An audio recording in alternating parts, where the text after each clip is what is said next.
Watchman అన్నా మా పిల్లకాయల్ని స్కూల్లో జాయిన్ చేపిద్దాం అనుకుంటున్నాము. చెప్పండి అమ్మా. లోపల చదువు బాగా చెప్తారా? బ్రహ్మాండంగా చెప్తారు.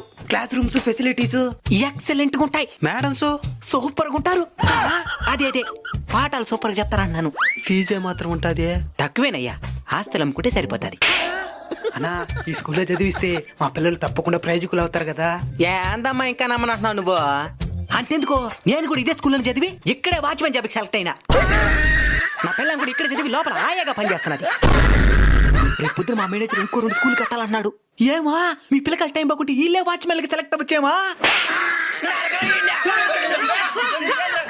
అబ్బా కుడితే కుట్టినారు కానీ ఒక మాట చెప్పచ్చా? ఏంది? పిల్లలు ప్రయోజకులు అవ్వాలంటే స్కూల్ ఒకటి సరిగ్గా ఉంటే సరిపోదు, తల్లిదండ్రులు కూడా సరిగ్గా ఉండాలా. చాలా మంది పిల్లలు ఇంట్లో భరించి లేకుండా స్కూల్లో జాయిన్ చేస్తున్నారు. స్కూల్లో నుంచి పిల్లకాయలు వచ్చింది వాళ్ళ అక్కడ సెల్ ఫోన్ కొట్టేదే, వీళ్ళు సీరియల్ చూసుకునేది.